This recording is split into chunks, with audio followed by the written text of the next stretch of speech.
আসসালামু আলাইকুম। বিভিন্ন দিক থেকে যা শুনতে পাচ্ছি তাতে এটুকু মনে হচ্ছে যে যে কোনো সময় যে কোনো কিছু ঘটে যেতে পারে।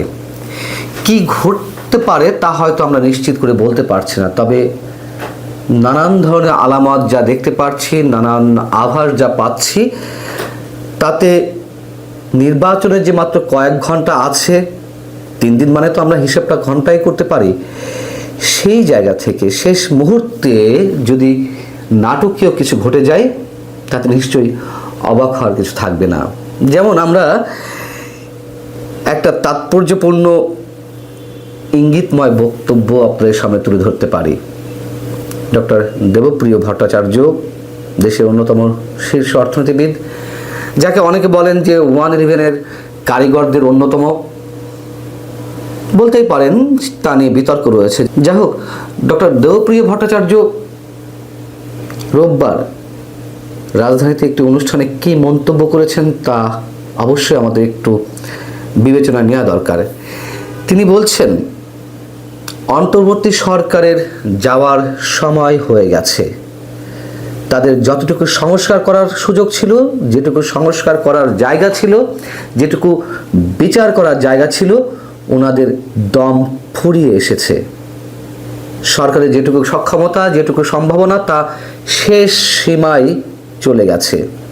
এখন ওনারা যেটা করতে পারেন তা হলো একটি ভালো নির্বাচন। সেই ভালো নির্বাচনের নমুনা কি, সেটিও তিনি তুলে ধরেছেন। আমাদের মনে রাখা দরকার যে ডক্টর দেবপ্রিয় ভট্টাচার্য নিশ্চয়ই কোনো ধরনের ইঙ্গিত ছাড়া এই ধরনের মন্তব্য করেন না। তিনি বলছেন,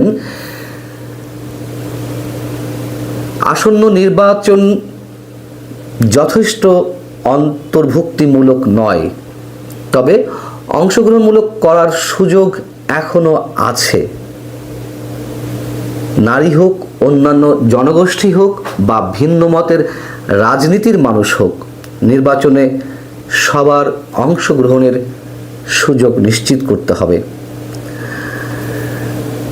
মাত্র 90 থেকে 100 ঘন্টা আগে বা 3 দিন আগে ডক্টর দেবপ্রিয় ভট্টাচার্য যখন বলছেন যে এখনো অংশগ্রহণের সুযোগ আছে অংশগ্রহণমূলক নির্বাচন করার, তার মানে কি আমরা কিছু মিন করতে পারি?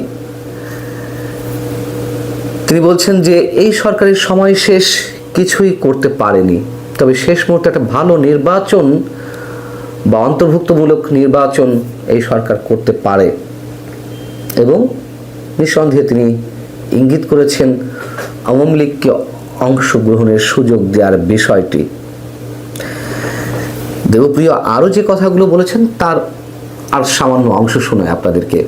তিনি বলছেন, সরকারের সামনে ভালো কাজ করার শেষ সুযোগ এটি। এই সরকার যদি সর্বশেষ ভালো কাজটি যদি করে যেতে পারে, তাহলে ইতিহাসের পাতায় তাদের কিছুটা জায়গা পাওয়ার সুযোগ হলেও হতে পারে।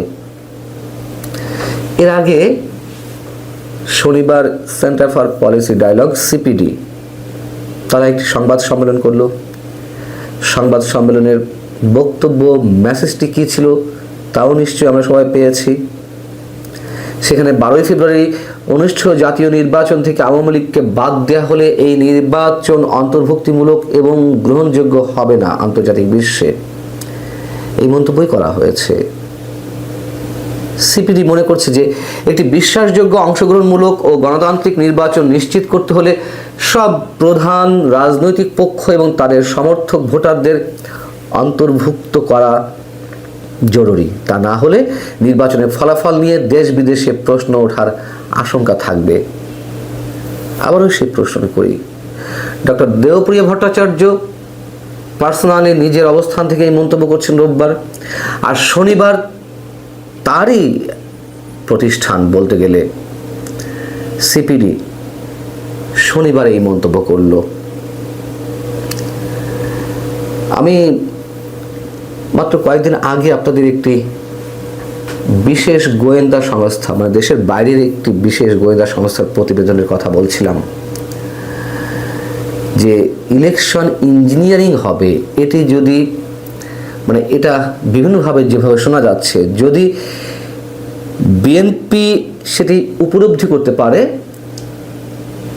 এবং উপলব্ধি করার পরেও যদি এই নির্বাচনে অংশ নিয়ে থাকে তাহলে সেটি হবে আত্মহত্যার শামিল। ওই প্রতিবেদনে ছিল যে যদি বিএনপি সত্যিই এটি উপলব্ধি করতে পারে তাহলে তারা শেষ মুহূর্তে এসে নির্বাচন বয়কটও করতে পারে। নতুন তফসিল অনুযায়ী নির্বাচন হওয়ার সম্ভাবনা ওই প্রতিবেদনে উল্লেখ করা হয়েছে 30শে জুনের কথা, এবং সেই নির্বাচনে আওয়ামী লীগ সহই সবার অংশগ্রহণমূলক একটা জায়গা থেকে নির্বাচনটি অনুষ্ঠিত হবে। ডক্টর দেবপ্রিয়র মতন নাগরিকরা যখন আওয়ামী লীগকে ইঙ্গিত করে কিছু বলেন, আমরা ধরে নিতে পারি বিশেষ কোনো আলামতের প্রেক্ষিতেই তাদের মতো মানুষেরা এই মন্তব্য করছেন।